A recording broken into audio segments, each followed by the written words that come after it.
الحمد لله نحمده ونستعينه ونستهديه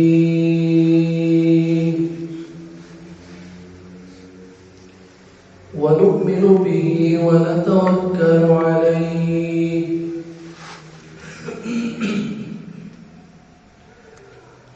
ونعوذ بالله من شرور أنفسنا ومن سيئات أعمالنا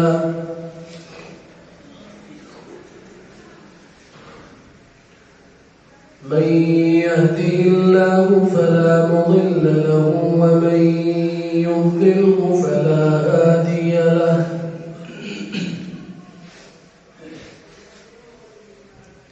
ونشهد أن لا إله إلا الله وحده لا شريك له ونشهد أن سيدنا وحبيبنا ومولانا محمدا عبده ورسوله صلى الله تعالى عليه وعلى آله وصحبه وبارك وسلم تسليما كثيرا كثيرا.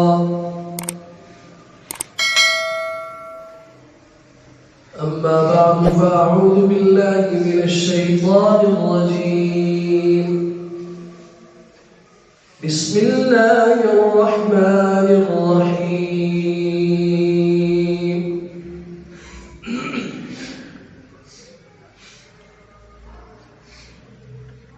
إن ربنا لغفور شكور. وقال سبحانه: والباقيات الصالحات خير عند ربك ثوابا وخير أملا. وقال عز وجل: فمن يعمل مثقال ذرة خيرا يره ومن يعمل مثقال ذرة شرا يره. وقال سبحانه: ولا ينفقون نفقة صغيرة ولا كبيرة ولا يقطعون واديا إلا كتب لهم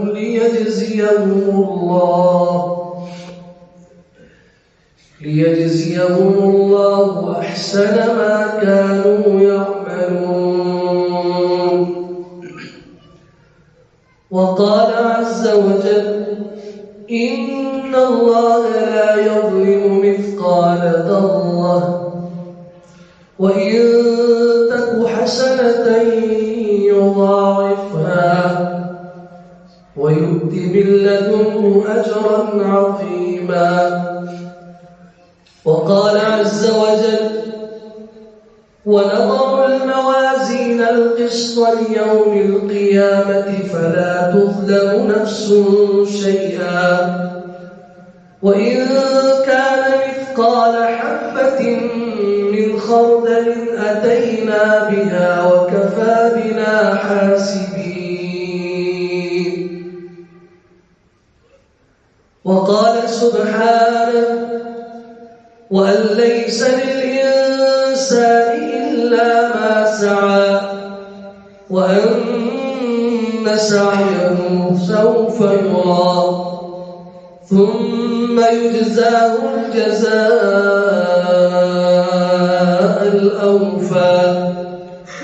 وعن أبي ذر رضي الله تعالى عنه قال رسول الله صلى الله تعالى عليه وسلم: لا تحقرن من المعروف شيئا.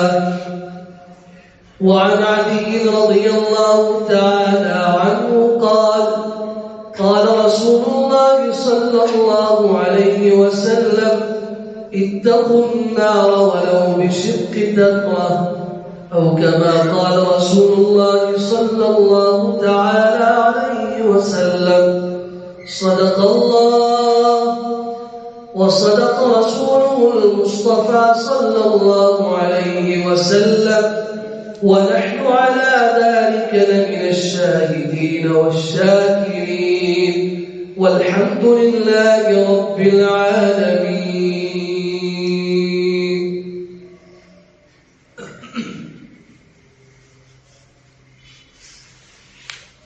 سورہ فاطر آیت 34،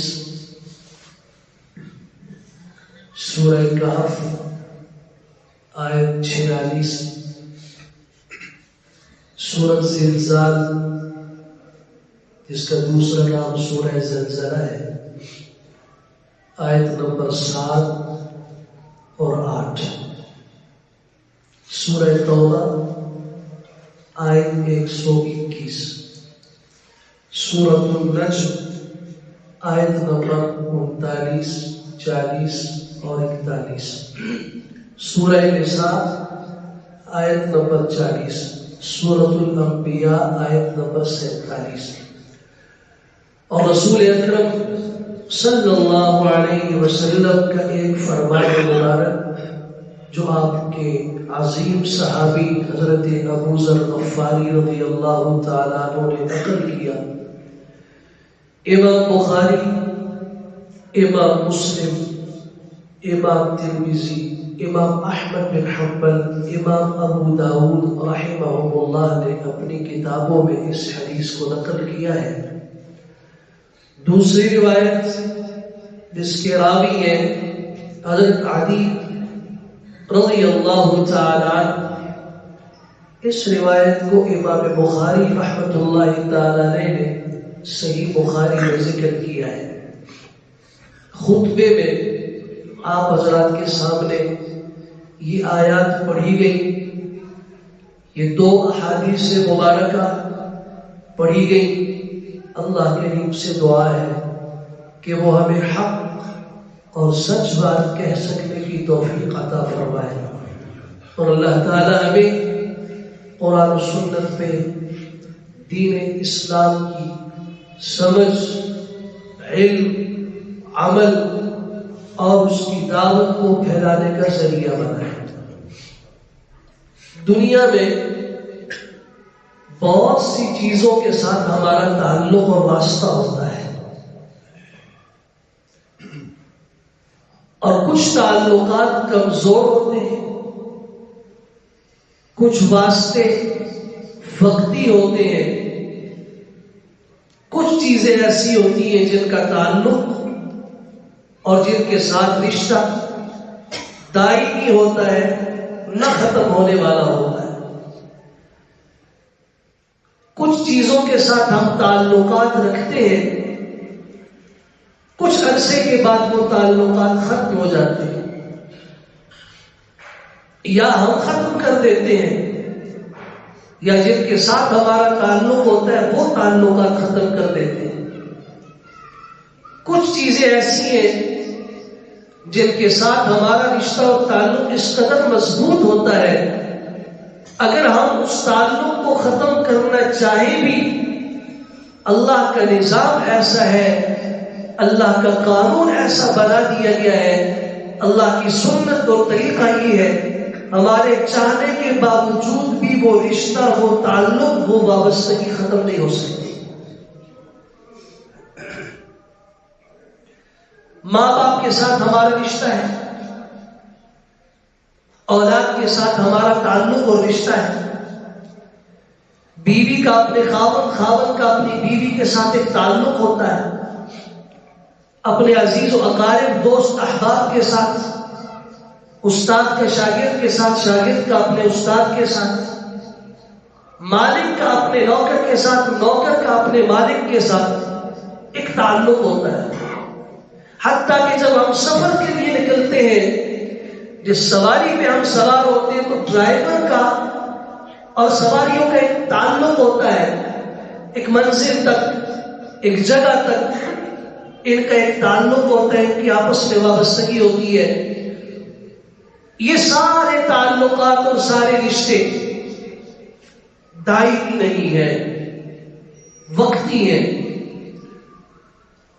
کچھ منٹوں پر مشتمل ہے، کچھ رشتے اور تعلقات گھنٹوں میں ہیں، کچھ مہینوں، کچھ سالوں پہ۔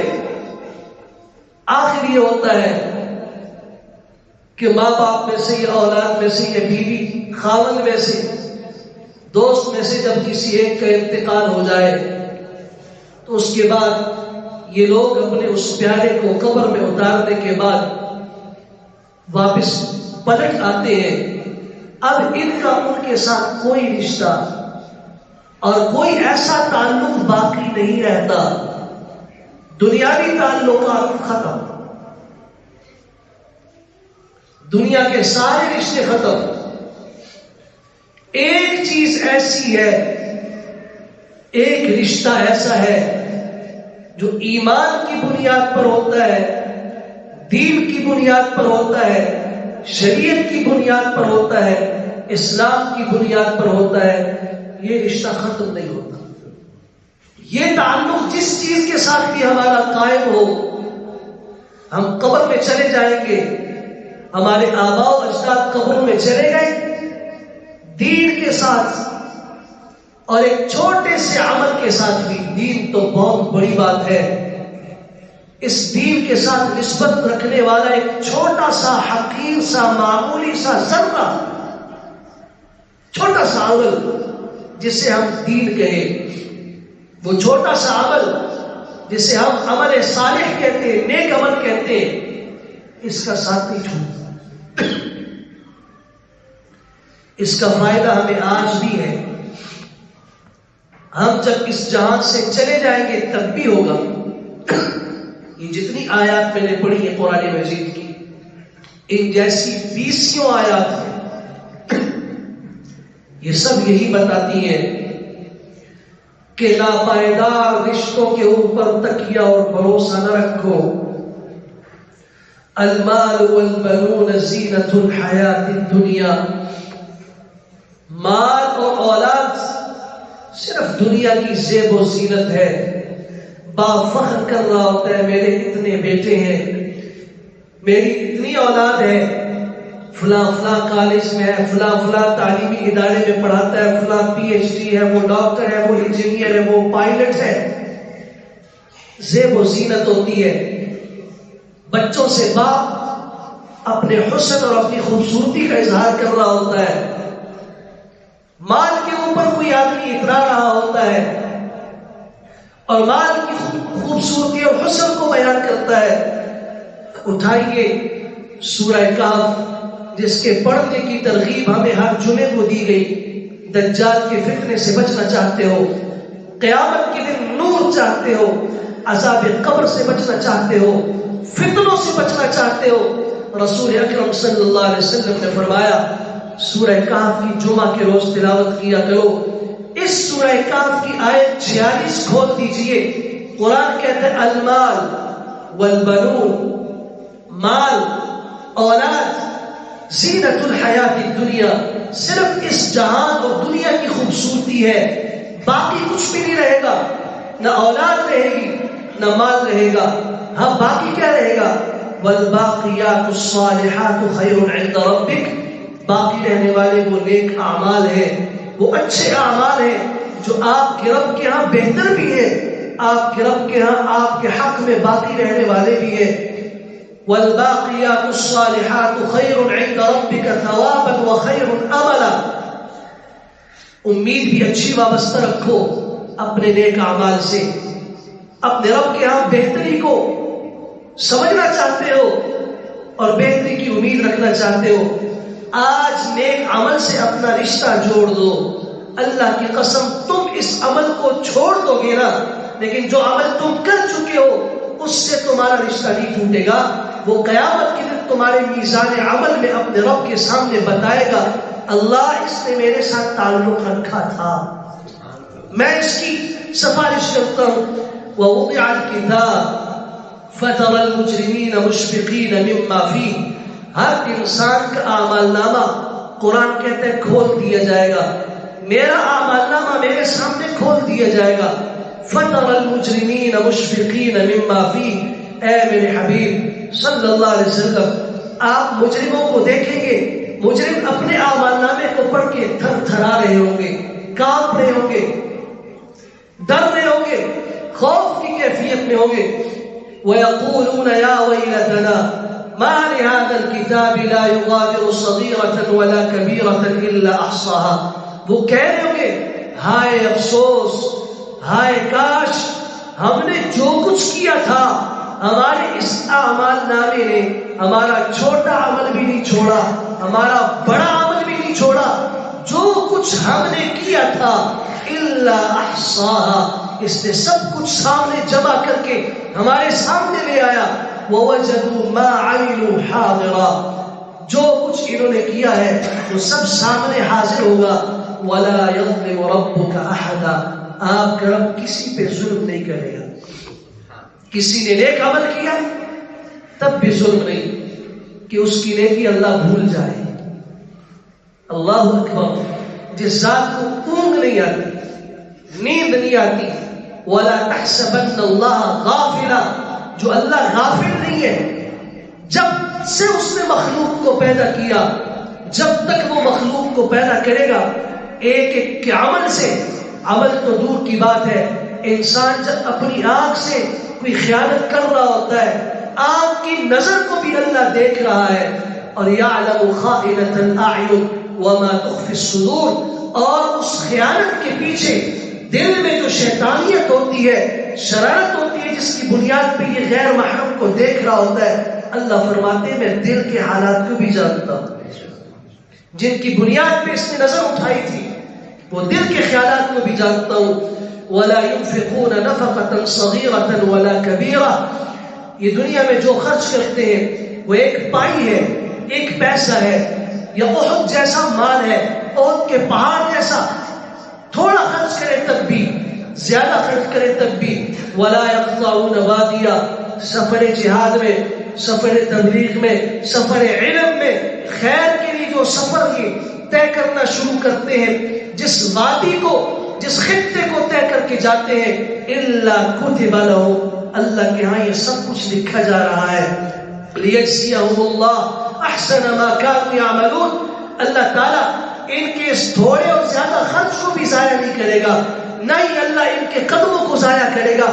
آج طالب علم گھر چھوڑ کے دین کی تعلیم کے لیے نکل چکا ہے، تبلیغ والا اللہ کے راستے میں نکل چکا ہے، مجاہد اپنے بیوی کو، بچوں کو گھر میں چھوڑ کے، اپنی جان کو اپنی ہتھیلی پہ رکھ کے اپنے دین کی سربلندی کے لیے نکل چکا ہے. اس کے پاؤں کے قدم جہاں جہاں سے ٹکرا رہے ہیں، اللہ قیامت کے دن ان ساری چیزوں کو اس کے حق میں گواہی کے طور پہ گواہ بنا کے کھڑا کر دے گا. یہ ساری گواہی دیں گے، حتیٰ کہ ایک مؤذن جب کہتا ہے اللہ اکبر اللہ اکبر، اس کی زبان سے صدا نکلتی ہے، یہ آزان دے رہا ہوتا ہے. رسول اکرم صلی اللہ علیہ وسلم نے فرمایا جہاں جہاں تک اس کی آواز پہنچتی ہے وہاں وہاں تک کی چیزوں کو اللہ اس کے حق میں قیامت کے دن گواہ کے طور پہ اٹھائے گا. یہ درخت گواہی دے گا، یہ در و دیوار گواہی دیں گے، یہ زمین اور اس کے اوپر پتھر اور کنکریاں اور ریت کے ذرے گواہی دیں گے. یا رب، سردیوں کی ٹھنڈی رات تھی اور یہ بوڑھا کمزور بینائی والا، کمزور جسم والا، گرتے پڑتے لاٹھی کے سہارے یہ مسجد جایا کرتا تھا.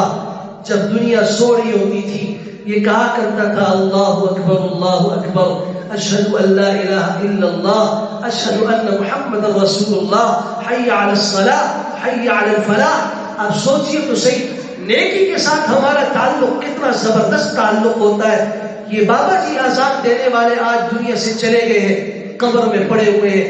ان کے لیے کوئی دعا کرے یا نہ کرے، ان کے لیے کوئی ختم کرے یا نہ کرے، انہیں کوئی یاد رکھے یا نہ یاد رکھے، جو نیک اعمال یہ دنیا پہ کر کے جا چکا ہے، ان نیک اعمال سے اس کا تعلق اور رشتہ ختم نہیں ہوتا. ایک ایک کلمہ اس کے حق میں کھڑا ہوگا. فَمَن يَعْمَلْ مِثْقَالَ ذَرَّةٍ خَيْرًا يَرَهُ، جس نے ایک ذرے کے برابر بھی نیکی کی اسے پائے گا، دیکھے گا.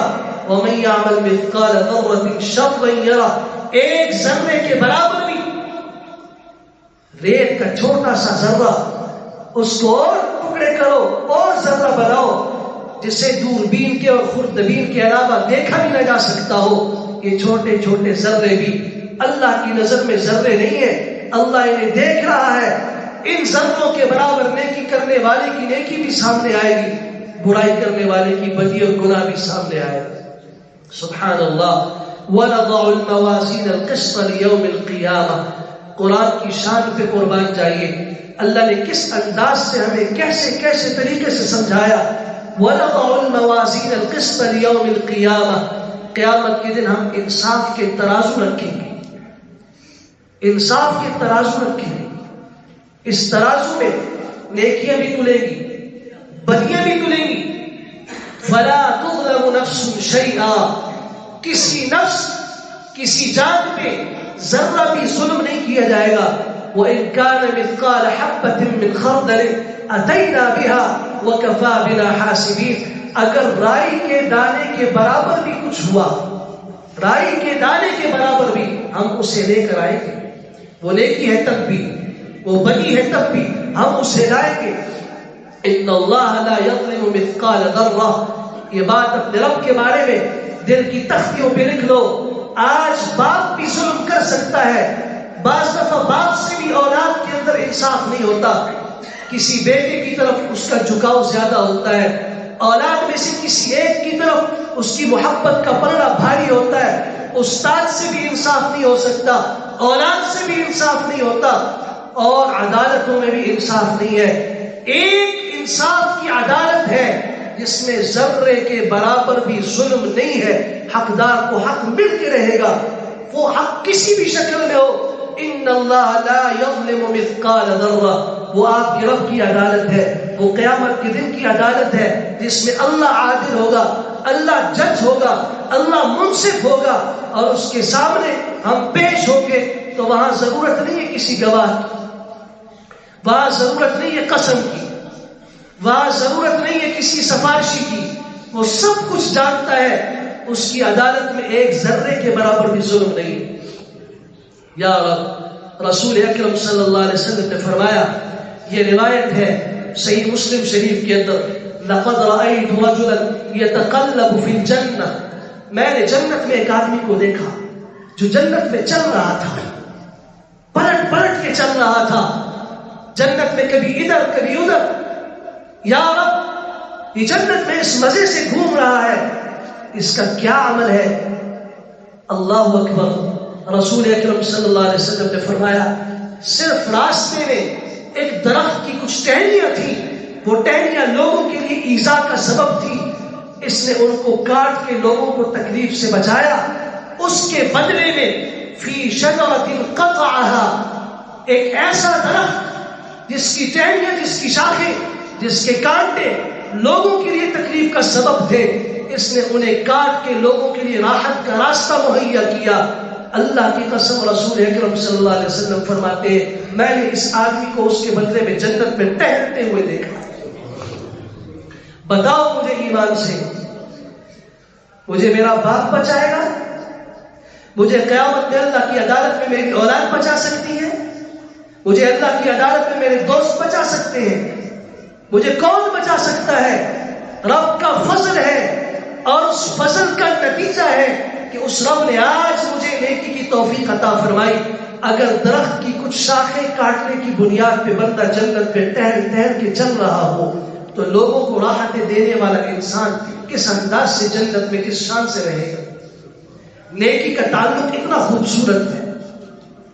گھوڑے لوگ پالتے ہیں دنیا میں، شوق سے پالتے ہیں اور ان کی بڑی خدمت کرتے ہیں، بسا اوقات اپنے ماں باپ کی خدمت نہیں کرتے جتنی ان گھوڑوں کی کرتے ہیں۔ اور میں ایک دعا کیا کرتا ہوں، اے اللہ، اے اللہ، ہماری جان لگے، ہمارا مال صرف ہو، ہماری استعداد صرف ہو، ہمارا بدن لگے، تو اللہ یہ سب کچھ لگے تو آپ کے دین کی کسی خدمت کے جذبے میں لگے، ان جانوروں پہ نہ لگے۔ طوطوں کی خدمت ہو رہی ہے، انہیں عجیب و غریب قسم کے ڈرائی فروٹ کھلائے جا رہے ہیں، جنہیں کتوں کے ساتھ شغف ہے، وہ کتوں کی کتنی خدمت کرتے ہیں، گھی کھلا رہے. باپ کو کبھی گھی کا پوچھا؟ باپ کا کبھی ڈھنگ سے علاج بھی کروایا؟ وہ سسکیاں مارتی ہوئی بڑھیا عورت جو پانی مانگتی ہے، اس کو پانی دینے والا اولاد میں سے کوئی پاس موجود نہیں ہے، کبھی اس کا خیال رکھا جتنا اپنے گھر کے اس کتے کو جو شوق سے رکھا ہے، اس گھوڑے کو، اس بیل کو، اس بلی کو، اور ایک سے ایک جانور کے اوپر جن لوگوں کے دلوں میں محبت ہے. میں کہتا ہوں خوش نصیب ہے وہ لوگ جن کی آنکھیں بھی اللہ کے قرآن کے اوپر پڑتی ہیں سب سے پہلے.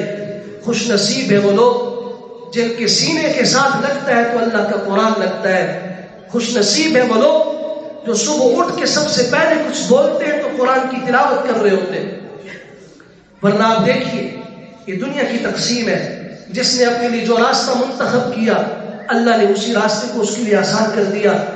کوئی مٹی پہ محنت کر کے برتن بنا کے کھا رہا ہے، کوئی لوہے کے اوپر محنت کر کے دن رات اس کو کوٹ رہا ہے، کبھی گرم کر رہا ہے، کبھی ٹھنڈا کر رہا ہے، کوئی لکڑی پہ محنت کر رہا ہے، کوئی کس پر.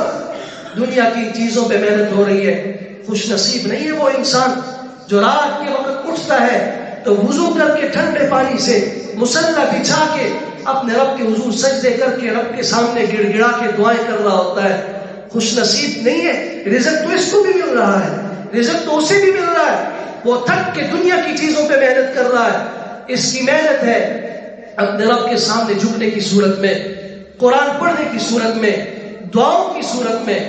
اور دعاؤں کا ایک ایسا خوبصورت سلسلہ ہوتا ہے جس کو دعاؤں کی عادت ہو، وہ رات کو تہجد میں جب اٹھتا ہے جہاں اپنے لیے دعا کرتا ہے، اپنے ماں باپ کے لیے دعا کرتا ہے، پوری امت کے لیے بھی دعا کرتا ہے. وہ اگر روضہ رسول صلی اللہ علیہ وسلم پہ پہنچ جائے، مسجد نبوی میں ہو، ریاض الجنہ میں ہو، حرم کعبہ کے اندر ہو، طواف کر رہا ہو، بیت اللہ اس کی نظروں کے سامنے ہو، جس وقت اس کے دل سے دعائیں نکلتی ہیں اللہ کے سامنے، اس وقت پوری امت کے لیے دعا کر رہا ہوتا نہیں کر رہا ہو. دین کا تعلق ایسا ہے جو سارے تعلقات کے اوپر بلند ہے. ایک چھوٹی سی نیکی سیدنا بلال رضی اللہ تعالیٰ عنہ کو اتنا بلندی پہ لے جاتی ہے کہ اللہ کے حبیب صلی اللہ علیہ وسلم فرماتے ہیں معراج کی رات میں نے اپنے سے آگے جنت میں قدموں کی آہٹ سنی. میں نے جبرائیل سے پوچھا یہ کس کے قدموں کی آہٹ ہے جو مجھ سے آگے جنت میں جا رہا ہے؟ یہ آپ کا نوکر، آپ کا خادم بلال ہے جو چلتا زمین میں مکہ اور مدینہ کی گلیوں میں ہے، لیکن آپ کو اس کے قدموں کی آہٹ جنت میں سنائی دے رہی. آپ نے واپس آ کے حضرت بلال سے پوچھا تھا بلال تیرا عمل کیا ہے جس کی بنیاد پر تیرا نتیجہ میں دیکھ چکا ہوں. میں اللہ کے رسول صلی اللہ علیہ وسلم جب بھی وضو کرتا ہوں اس کے بعد 2 رکعت نفل شکرانے کے ادا کیا کرتا ہوں. جو میسر ہوتا ہے وضو کے بعد نماز ضرور پڑھتا ہوں. آپ علیہ السلام نے فرمایا ہاں اس عمل نے تجھے اتنا بلند کر دیا کہ تیرے قدموں کی آہٹ مجھے اللہ نے جنت میں سنائی. آپ کہہ دیجئے اور آپ غور کر کے ذرا سوچ کے کہہ دیجئے یہ مشکل کام ہے. صرف جب وضو کیا اس کے بعد اس وضو کے شکرانے کے طور پر کہ اللہ اربوں مخلوق میں، اربوں لوگوں میں آپ نے مجھے یہ سعادت دی کہ میں نے وضو کیا. اور وضو انسان کیوں کرتا ہے؟ عبادت کی نیت سے کرتا ہے. یا تو نماز پڑھنی ہے، یا قرآن کی تلاوت کرنی ہے، یا طواف کرنا ہے. کسی نیک عمل کے لیے وضو ہوتا ہے. نیک عمل کا مقام کتنا بلند ہوگا کہ اس سے پہلے اس کے لیے کیے جانے والے وضو کے بعد 2 رکعت پڑھنے کے اوپر. آج ہم شکایت کرتے ہیں گھروں میں جنات ہیں، شیاطین ہیں، پریشانیاں ہیں، ایک طرف دوڑ رہے دوسری طرف دوڑ رہے. اللہ کے بندو کسی صاحب علم کے پاس بیٹھو، تعویذ کے لیے نہ بیٹھو، دموں کے لیے نہ بیٹھو. بات کی بات ہے وہ پہلے اس سے پوچھو مجھے یہ حل بتاؤ قرآن و سنت کی روشنی میں ایسا ہوتا کیوں؟ کتنا جہالت اور ظلم کا معاملہ ہمارا دین کے ساتھ ہوتا ہے. آپ جب کسی ڈاکٹر کے پاس جاتے ہیں تو آپ جاتے ہی اس کو کہتے تھے کہ بھائی مجھے دوائی دے دیں، میرے پیٹ میں درد ہے، میرے گردوں میں درد ہے. یا آپ اس کو کہتے ہیں کہ میرے ساتھ یہ معاملہ ہے، اس کا پہلے ٹیسٹ کیجئے، مسئلہ کیا ہے. ڈاکٹر کہتے ہیں پہلے مسئلے کو ڈھونڈیں. مرض کو تلاش کریں گے، وجہ کیا ہے؟ جب تک صحیح تشخیص نہ ہوئی علاج کا فائدہ نہیں ہے۔ تشخیص کروائیے، پہلے کسی صاحب علم کے پاس بیٹھو، پوچھو ایسا ہوتا کیوں ہے، اس کے بعد پھر اس کا علاج خود پوچھو کہ قرآن و سنت میں اس کا علاج کیا ہے۔ یہ ساری چیزیں ہمیں دین نے بتائی ہیں، ہم خود انہیں معلوم نہیں کرتے اور پھر در بدر دھکے کھاتے ہیں اور آخر میں مایوس ہو کر کہتے ہیں کہ جی ہم نے تو شرعی علاج بھی کروایا اور اس علاج کے نتیجے میں بھی ہمیں کوئی فائدہ نہیں ہوا۔ ہوتا ہی ہے کہ ہم شرعی علاج نہیں کر رہے ہوتے۔ ابھی میں رسول اکرم صلی اللہ علیہ وسلم کا جو فرمان بتانے والا ہوں، ایمان سے آپ سے پوچھتا ہوں ذرا، کبھی آپ نے کبھی اس کو سنا اور اس کو کبھی غور کیا؟ علاج تو بات کی بات ہے، آپ کو پتہ بھی ہے ایسا ہوتا کیوں ہے؟ جس گھر میں قرآن مجید کی تلاوت نہ ہو، اللہ کے حبیب صلی اللہ علیہ وسلم نے فرمایا یہ اور قبرستان ایک جیسے، یہ قبر ہے،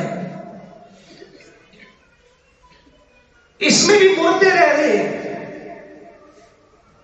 فرق یہ ہے کہ یہ روحانی طور پہ مردے ہیں، جسم کے اعتبار سے زندہ ہے، حرکت کر رہے ہیں، کھا پی رہے ہیں، باتیں کر رہے ہیں، بول رہے ہیں، آ جا رہے ہیں، لیکن ان میں اور قبر میں پڑے ہوئے مردوں میں اور کوئی فرق نہیں ہے۔ روحانی طور پر ان کی ضمیر اور ان کے دل بھی مردہ ہو چکے۔ جس گھر کے اندر سورہ بقرہ کی آخری 2 آیتیں پڑھی جائیں، رسول اللہ صلی اللہ علیہ وسلم نے فرمایا کہ وہاں شیطان نہیں ٹھہر سکتا، شیطان بھاگ جاتا ہے۔ گھر میں جنات شیاطین ہے، کبھی آپ نے گھر سے نکلتے وقت دعا پڑھی؟ گالیاں دیتے وقت ہم دعا سے گھر سے باہر نکلتے ہیں، اندر آتے تب بھی بسم اللہ توکلت علی اللہ لا حول ولا قوت الا باللہ، کتنے گھنٹے صرف ہوئے اس میں؟ بسم اللہ توکلت علی اللہ لا حول ولا قوت الا باللہ، انسان زبان سے کہتا ہے اور گھر سے باہر نکلتا ہے۔ رسول اکرم صلی اللہ علیہ وسلم نے فرمایا قالت الملائکہ، فرشتے اعلان کر دیتے اس آدمی کو، کہتے وقیت وکفیت وہدیت، جاؤ جہاں جانا ہے، تم نے سفر پہ جاتے ہو، لمبے سفر پہ جاتے ہو، جدھر بھی جاتے ہو جاؤ، 3 کام تمہارے ساتھ اس دعا کی برکت سے ہو چکے ہیں۔ وقیت، اللہ نے تمہاری حفاظت فرما دی ہے، تیرے گھر والوں کو بھی اللہ نے حفاظت کے احسار میں جگہ دے دی ہے۔ وکفیت، اللہ نے تیری کفایت بھی کر دی ہے، اب رزق کے معاملے میں، صحت کے معاملے میں، مختلف معاملات میں اللہ تیرا کافی اور اللہ تیرے لیے کافی ہے۔ وہدیت، اور اللہ نے تجھے ہدایت بھی دے دی ہے۔ یہ جب ہوتا ہے، حدیث میں آتا ہے وَيَتَنَحَّى مِنْهُ الشَّيْطَانُ، شیطان وہاں سے ہٹ جاتا ہے، ابلیس بڑا شیطان ہٹ جاتا ہے، اپنی ذریت اور اولاد سے کہتا ہے اب کیا کرتے ہو ادھر کھڑے ہو کر اس دروازے میں، اس گھر میں نکل جاؤ، جس گھر کے لیے 3 چیزوں کا اعلان کر دیا گیا ہو، اس گھر والوں کی، اس سے نکلنے والے کی اللہ نے حفاظت بھی کر دی ہر شر سے، اللہ نے ہدایت بھی دے دی، اللہ نے کفایت بھی کر دی۔ وقت نہ ضائع کرو، نکل کے کسی اور گھر میں جا کے ان کو اپنے شکنجے میں جگہ، صرف بسم اللہ توکلت علی اللہ۔ میں نے کہا نیکی کے ساتھ تعلق اتنا مضبوط ہوتا ہے۔ مؤذن نے اذان دی، اشہد ان لا الہ الا اللہ، یہاں پہنچا، اللہ کے رسول صلی اللہ علیہ وسلم نے فرمایا جس نے مؤذن کے کلمات کو سنا، ساتھ ساتھ وہ کلمات کہے جواب میں بھی، اور اس جگہ پہ آ کے کہتے رضیت باللہ ربا وبالاسلام دینا وبمحمد صلی اللہ علیہ وسلم نبیا، میں اپنے اللہ سے راضی ہوں کہ وہ میرا رب ہے، میں اپنے دین سے راضی ہوں کہ اسلام میرا دین ہے، میں اپنے پیغمبر سے راضی ہوں کہ محمد رسول اللہ میرے نبی اور پیغمبر ہیں صلی اللہ علیہ وسلم۔ یہ 3 کلمات کہتا ہے رسول اکرم صلی اللہ علیہ وسلم نے فرمایا غفر له ما تقدم من ذنبه، اس کے جتنے گناہ آج تک ہوئے اللہ سارے معاف کر دیتے ہیں۔ مسلم کی روایت ہے۔ مشکل ہے، اس میں کتنا وقت صرف ہوتا ہے. کاش ہمیں پتہ چل جائے کہ نیکی کی طاقت کتنی بڑی ہے. ایک چٹائیاں بننے والا شخص چاول کی فصل، اس کے نیچے جو گھاس ہوتی ہے اس سے چٹائی بناتا تھا، کھجور کی چھال کی چٹائی بناتا تھا، اور پھر مختلف مسجدوں میں جاتا.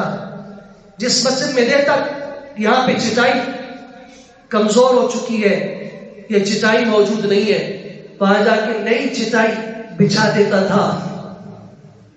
خواب دیکھتا ہے، ایک دفعہ نہیں بارہا دیکھتا ہے کہ اس کی یہ کمر اور یہ حصہ انگور کے گچھے بن گئے. اس کے جسم میں انگور کے گچھے ہیں اور لوگ توڑ توڑ کے کھا رہے ہیں، ختم نہیں ہو رہے. کئی دفعہ دیکھنے کے بعد مسجد کے امام کے پاس جا کے صاحب علم سے اس کی تعبیر پوچھتا ہے. اس نے کہا یہ خواب کس نے دیکھا؟ میں دیکھنے والا ہوں، میرا نام خلیل ہے، میں دیکھنے والا ہوں. اس نے کہا یہ تو بہت مبارک خواب ہے، کوئی اولاد ہے آپ کی؟ جی ہاں، ایک بیٹا ہے محمود. کام آپ کیا کرتے ہیں؟ چٹائیاں بنتا ہوں، بازار میں بیچتا ہوں، کوئی اس میں خیر کا کوئی حصہ ہاں مساجد میں رکھتا ہوں. پر میں آپ کا مبارک خواب یہ بتا رہا ہے، اللہ اسے سچا کر کے دکھائے. آپ کے اس بیٹے محمود کی مثال انگور کے اور گچھوں کی طرح ہے، جس سے اللہ تعالیٰ پوری دنیا کے اندر دین کا کام لے گا. اور پھر تاریخ نے دیکھا کہ وہ پہلا انسان جس نے اقوام متحدہ میں تلاوت کی، پہلی مرتبہ وہ پہلا انسان جس نے امریکہ کے مشرق اور یہودی پارلیمنٹ میں پہلی دفعہ اللہ کا قرآن پڑھا، وہ پہلا انسان جس نے قراءت حفص میں پہلی مرتبہ قرآن مجید ریکارڈ کروایا، اور اس کے بعد تمام قراءات میں 1961 سے لے کے 70 تک قراءات تمام قراءات میں ریکارڈ کروایا. اور سب سے پہلے اس کا ریکارڈ کیا ہوا قرآن دنیا کے سامنے آیا. آج بھی قراءت کی دنیا میں جب لوگ نام لیتے ہیں محمود خلیل الحصری رحمت اللہ تعالی علیہ کا لیتے ہیں، اللہ کی کروڑہ رحمتیں ان کی قبر پہ نازل ہو. جب انہیں مصر کی حکومت نے معاوضہ دینے کی کوشش کی، آپ نے قرآن مجید ریکارڈ کروایا ہے، پوری دنیا میں پڑھا جا رہا ہے، یہ اس کا حقیق سا ہدیہ ہے. شیخ نے کہا اس کا ہدیہ مجھے میرا رب دے گا، میں دنیا سے اس کا اجر طلب نہیں کرتا. آج پوری دنیا میں نام لیا جاتا ہے محمود خلیل الحصری کا. عبد الباسط کے بھی استاد رحمت اللہ تعالی، ان کے ساتھ ہی لفظ لگا ہوا ہے الحصری، چٹائیوں والا. آج باپ بھی یاد کیا جاتا ہے محمود خلیل الحصری. اللہ کے بندو، نیکی سے تعلق جوڑو، دعائیں دیا کرو. نیکیوں کی بنیاد اور جڑ ہے دعا. اپنے گھر میں جا کے مستورات کو اللہ کے لیے سکھاؤ، بد دعائیں بند کر دیں. جب غصہ خوب ہو اس وقت دعا دیکھ کے دیکھو آپ اس کے نتائج کتنے خوبصورت نکلتے ہیں. خوشی میں تو ہر انسان دعا دیتا ہے. جب آپ کا دل ٹوٹ رہا ہو اور آپ کے اندر سے بد دعاؤں کے جذبے نکل رہے ہو، حرم کعبہ کے امام جنہیں 40 سال سے زیادہ عرصہ ہو چکا ہے، حرم کے امام ہیں عبد الرحمن السدیس حفظہ اللہ، اللہ ان کی عمر میں علم میں برکت نصیب فرمائے. خود فرماتے ہیں ایک بچہ اپنے کپڑوں کو گندا کر کے، گھر کو گندا کر کے، جس دن مہمان آنے والے ہیں سب کچھ کو گندا کر کے گیا. ماں نے دیکھا ابھی مہمانوں کے آنے کا وقت قریب ہے، نئے کپڑے پہنائے گندے کر دیے.